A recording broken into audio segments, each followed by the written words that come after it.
ये है हमारा क्लास 12th मैथ। 22 तारीख को देखिए आप सभी बच्चों का एग्जाम है।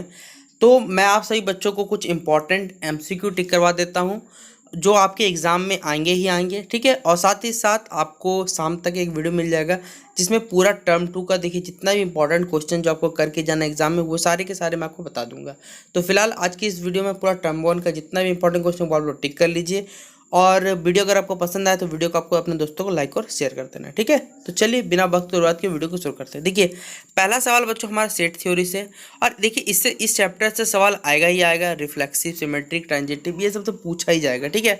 कोई सवाल देखिए एक्स्ट्रा घुमाया नहीं जाएगा। मैं आपको बता देता हूँ जैसा मॉडल सेट में दिया हुआ था आप सभी बच्चों को सेट थ्योरी में वैसा ही सवाल आपको करके जाना है। जैसे पहला सवाल देखिए आपको बोला हुआ है एक सेट ए है, ठीक है। चलिए 1 3 5 7, ठीक है। ये एक ऑड नंबर का सेट दिया हुआ है। ये डिफाइन किया हुआ कैसे, आर बराबर एक्स कॉमा वाई है। एक्स वाई क्या करते हैं, ए से एक्स वाई बिलोंग्स टू ए है, और एक्स का देखिए जो भी वैल्यू वो क्या है ए वाई से क्या बड़ा है। तो ये आर जो होगा वो रिफ्लेक्सिव होगा, सिमेट्रिक हो, ट्रांजिटिव हो या फिर नॉन ऑफ दिस होगा। देखिए इन सब सवालों को बच्चों करने के लिए पहले आपको सेट थ्योरी अगर कॉन्सेप्ट क्लियर है तभी आप देखिए आप इन सवालों को क्लियर कर सकते हो, वरना नहीं क्लियर कर मैं बता देता हूँ कि थोड़ा सा आपको यहाँ पर समझने की आवश्यकता है कि देखिए यहाँ पर जो आर होगा वो क्या हो जाएगा, ट्रांजिटिव। आपने पढ़ा होगा ए बी और बी ए होता है तो सिमेट्रिक होता है। इसी तरह ट्रांजिटिव का यही केस है, इसलिए ऑप्शन नंबर बच्चों क्या हो जाएगा, सी इसका सही जवाब हो जाएगा, ठीक है। फिर अगला सवाल है, देखिए बच्चों आपको दिया हुआ है इफ ए बराबर ए बी सी दिया हुआ, आर बराबर ऐसे दिया हुआ है। तो ए आपका आर एक रिलेशन होगा ए पे, लेकिन आर रिफ्लेक्सिव होगा, सिमेट्रिक और ट्रांजिटिव क्या होगा ये हमें बताना है। तो याद रखिए ट्रांजिटिव होगा, ठीक है। फिर बच्चों हमारा थर्ड नंबर सवाल, देखिए ये सवाल है बच्चों अच्छा सवाल है। जितने देखिए मैं आपको बता देता हूँ कि देखिए जितने भी सेट थ्योरी के सवाल आपके मॉडल सेट में दिए हुए आप उसे अच्छा से कर लीजिए। आपको एक्स्ट्रा कोई भी सवाल करने की आवश्यकता नहीं हो। अभी आपने केमिस्ट्री का एग्जामिनेशन दिया होगा तो आपको मालूम होगा कि केमिस्ट्री का मॉडल सेट से कितना सवाल आया, फिजिक्स का आया था। हाँ बायो में देखिए कुछ क्वेश्चन एक्स्ट्रा आए थे, बुक पार्ट्स आए थे ये मानता हूँ, लेकिन आपका मोस्टली सब्जेक्ट में क्या मॉडल से उठा गया, इसलिए आप सेट थ्योरी को देखिए यहीं से करिएगा, मैं आपको यही सलाह दूंगा, ठीक है। तो देखिए यहाँ पर एक आर दिया हुआ है, set of all the books in library at college दिया हुआ है, और आर बराबर एक्स कोमा वाई है, क्या है एक्स वाई क्या है, सेम नंबर और प्रीवियस पेजेस को क्या रिप्रेजेंट। तो आर क्या होगा बच्चों हमें ये बताना है। तो आर एक इक्विवेलेंस रिएक्शन होगा, यानी तुल्यता संबंध को दर्शाएगा, ठीक है। फिर देखिए बच्चों ये सवाल है कि एफ आर टू आर दिया हुआ है, एफ एक्स बराबर कॉस एक्स है, और जी आर कॉमा आर टू दिया हुआ है, जी एक्स बराबर एक्स स्क्वायर दिया हुआ। तो एफ ओ जी निकालना एक्स पे, ठीक है। तो क्या होगा बच्चों, तो इसका सही जवाब हो जाएगा बच्चों कॉस स्क्वायर एक्स। ये कहाँ है, ऑप्शन नंबर सी में इसका सही जवाब है, ठीक है। एक 1 ऑन 2 आपको देखना है बच्चों, ठीक है। एक नॉट 1 1 देखना, ये सारे सवाल देख के जाइएगा। 5 का आंसर बच्चों ऑप्शन नंबर ए हो जाएगा 1 1 बट नॉट ऑन 2, ठीक है। देखिए ये सवाल कितना easy, F dash inverse x बोला मतलब आपको डिफरेंशिएट करना है, बताइए क्या होगा सही जवाब। एफ एक्स दिया हुआ है आपको 2x+7, इसका क्या करना है बच्चों को डिफरेंशिएट कर देना है, ठीक है। लेकिन इन्वर्सली बोला हुआ है यहाँ पर, तो आप लोग क्या करिएगा, ठीक है। तो इसको बनाइए तो बच्चों आपका उत्तर आ जाएगा x-7/2 आ जाएगा, ठीक है। ऑप्शन नंबर डी इसका सही जवाब होगा। अगला सवाल बच्चों देखिए एक प्रिंसिपल वैल्यू एक नंबर वाला सवाल, चाहे आपका टर्म 1 हो चाहे टर्म 2 एकदम भिड़ेगा ही भिड़ेगा, मैं बता देता हूँ एकदम याद रखिएगा। 7th का आंसर बच्चों ऑप्शन नंबर बी होगा। कैसे होगा, 10 इनवर्स 1 का वैल्यू बच्चों क्या होता है आप सभी बच्चों को मालूम होगा आराम से, क्या हो जाएगा बच्चों पाई/4 के लिए होता है, नेगेटिव है। और नेगेटिव जब भी रहता है तो हम लोग क्या करते हैं वो आप लोग पता है कि नेगेटिव रहने पे क्या किया जाता है, क्योंकि आप लोग साल भर ऐसे ही पढ़ के तो नहीं आए होंगे, ठीक है। Sine inverse theta plus cos inverse theta, बताइए आँख भी बंद कर टिक लगाइए सही निकलेगा, क्या होता है बच्चों वैल्यू, ठीक है। तो ये सवाल इंपॉर्टेंट टिक कर लीजिएगा। अगला सवाल बच्चों टिक करिए क्वेश्चन में, ये बेहतरीन सवाल है और इंपॉर्टेंट सवाल है। इसका आंसर बच्चों ऑप्शन नंबर डी होगा। एकदम टॉप कर लीजिए कि बच्चों ये 2 नंबर के सवाल में भिड़ेगा ही भिड़ेगा। ये सवाल भी बच्चों जो क्वेश्चन नंबर हमारा 10 है, 10 इनवर्स एक्स पर -√3, देखिए प्लस वाला किस नहीं देगा, क्योंकि माइनस में देखिए हमें 90 से माइनस प्लस करना पड़ता है, आपको मालूम होना चाहिए। तो ये वाला आप सवाल थोड़ा गड़बड़ाइए, इसलिए इसको याद रखिए इंपॉर्टेंट करिएगा। 10th का बच्चों 10th का बी नंबर हो जाएगा, ठीक है। फिर देखिए बच्चों आपको एक क्वेश्चन दिया हुआ है कि देखिए यहाँ पर 2 की जगह बच्चों 2 दिख रहा है, 5 की जगह 5 दिख रहा है, तो सीधा बात है बच्चों x+y की जगह 5 होगा, x-y की जगह -1 होगा। अब ये 2 समीकरण बनेंगे, इक्वेशन बनेंगे, इनको सॉल्व करिएगा बच्चों तभी आंसर आएगा, और जिसका आंसर आएगा बच्चों ऑप्शन नंबर सी आ जाए 2 और 3 होगा, ठीक है। अगला सवाल है बच्चों हमारा क्वेश्चन नंबर एक मैट्रिक्स का ऑर्डर, और आपको ऑर्डर मतलब बच्चों होगी ऑर्डर निकालने दिया जाएगा। तो बच्चों हम लोग क्या जानते हैं, जितने रो और कॉलम को इंटू करते तो क्या मिलता है, ऑर्डर मिलता है, सीधा बात है, ठीक है। तो यहाँ बच्चों कितने रो हैं, तो 1 रो है, कॉलम कितने बच्चों 3 है, क्योंकि बच्चों हम लोग जानते हैं रो इनको बोला जाता है और कॉलम ऐसे ऐसे बोला, तो देखिए एक रो है 3 कॉलम है, सीधा बात है, तो 1 × 3 इसका सही जवाब हो जाएगा।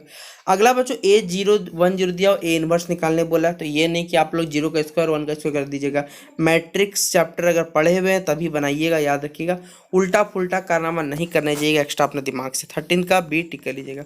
अगला बच्चों ये सवाल अच्छा है कि if k is an matrix then the value of k a और डैश। के देखिए सीधा ए को मैट्रिक्स जिसमें के को इंटू कर दे रहे हैं, फिर उसका डैश निकाल रहे हैं बच्चों, ठीक है, ट्रांसपोज कर रहे हैं कह सकते हैं।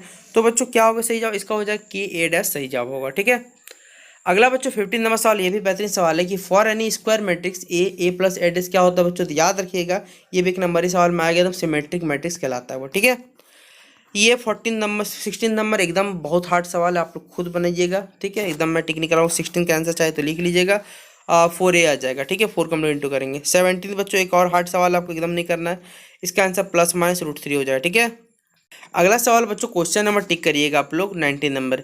एरिया ऑफ द ट्रायंगल निकालने दीजिएगा, वर्टिसेस दे देगा 3 कोना का बच्चों आपको वर्टिसेस, और बोलेगा जाइए आप लोग एरिया ऑफ ट्रायंगल निकालिए। तो फॉर्मूला तो बच्चों डिटरमिनेंट वाला मिल जाएगा, आप लोग लगा दीजिएगा और आंसर निकलेगा 7.5 स्क्वायर यूनिट्स, ठीक है।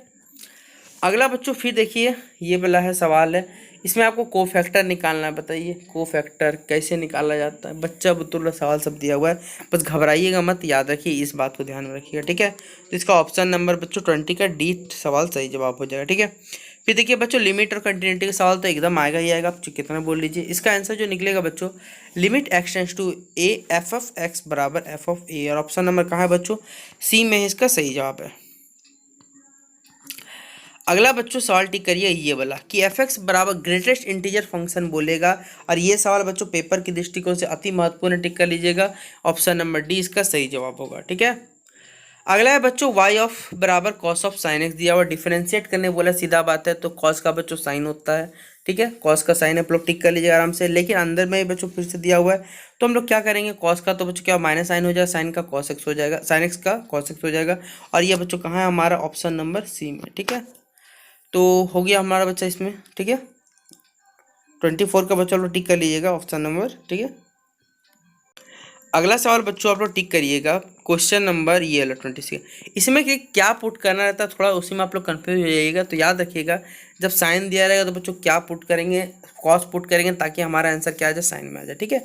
पुट करके देखिए चेक करें तभी आपको पता लगेगा, वरना आपको पता नहीं लगने वाला, सीधा बात है। 26 का बच्चों ऑप्शन नंबर सी आ जाएगा सही जवाब में, ठीक है। अगला है बच्चों y बराबर हमारा log x बाई dy/dt निकालना है, तो log x का 1/x और 1/x का बच्चों -1/x², तो बताइए कौन सा सही जवाब होगा, ठीक है।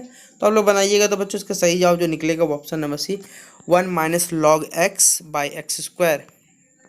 अगला बच्चों ये वाला भी, तो y बराबर 2⁴ है, मतलब क्या हो जाएगा बच्चों हमारा सही जवाब इसमें कि 2⁴ साइन log a, ठीक है, साइन ही बच्चों, हाँ साइन का क्या कॉस log a हो जाएगा। ऑप्शन नंबर बच्चों 28 का बी टिक करिएगा, ठीक है। फिर बच्चों टिक करिएगा आप लोग क्वेश्चन नंबर ये वाला 31 नंबर बच्चों। ये अच्छा सवाल है कि एक स्ट्रोक जब फेंका जाता है तो उसमें तरंगे वेव्स उत्पन्न होते हैं, ठीक है, ये भी बेहतरीन सवाल है। इसका आंसर जो निकलेगा बच्चों 80 पाई cm²/s, ठीक है। अगला बच्चों सवाल है हमारा क्वेश्चन नंबर टिक करिएगा 33 नंबर। इंक्रीजिंग डिक्रीजिंग सवाल एकदम आएगा बच्चों। 33 के आंसर के लिए ऑप्शन नंबर डी 1/2 और इन्फिनिटी, ठीक है। इंक्रीजिंग डिक्रीजिंग एकदम कर लीजिएगा। फिर देखिए बच्चों ये x प्लस कॉस का इंक्रीजिंग कर रहा है, डिक्रीजिंग कर रहा है, इंक्रीजिंग सर्टेन एज पे या फिर ऑल ऑफ दिस। तो बच्चों इसका जब आंसर निकालिए तो ऑलवेज क्या हो जाएगा, इंक्रीजिंग, ऑप्शन नंबर ए हो जाएगा सही जवाब, ठीक है। अगला है बच्चों हमारा इंपॉर्टेंट सवाल क्वेश्चन नंबर 36 की slope of the tangent sine theta 0 0 पे क्या होता है बच्चों, याद रखिएगा क्या होगा बच्चों, इसका हो जाएगा ऑप्शन नंबर सी 1 हो जाएगा, ठीक है। अगला वैल्यू, अच्छा अगला क्वेश्चन बच्चों मैक्सिमम वैल्यू मिनिमम वैल्यू पूछेगा। मैक्सिमम वैल्यू निकालना किसका आपको फंक्शन दिया हुआ है, डिफरेंशिएट करिएगा, बाकी सारा प्रोसेस तो बच्चों आपको मालूम क्या करना क्या नहीं। आंसर निकलेगा बच्चों ऑप्शन नंबर 1 सही जवाब होगा, ठीक है। अगला 40 नंबर सवाल बच्चों कि x रियल संख्या है, ठीक है, x वास्तविक, the minimum value of the function क्या होगा बच्चों, ये हमें बताना है। तो मिनिमम वैल्यू बच्चों हम क्या बैठाएंगे, 1 बैठाएंगे, ठीक है, तो ऑप्शन नंबर सी सही जवाब होगा। तो बच्चों ये थे आपसे बच्चों के लिए कुछ इंपॉर्टेंट सवाल जो आपको एग्जाम में करके जाने हैं एमसीक्यू में। इसी तरह टर्म 2 का वीडियो का चाहिए तो comment box open, comment box में जरूर बताइए, ठीक है। तो चलिए मिलते हैं अपने वीडियो पर। वीडियो पसंद है तो वीडियो को अपने दोस्तों शेयर कर दीजिएगा, ठीक है।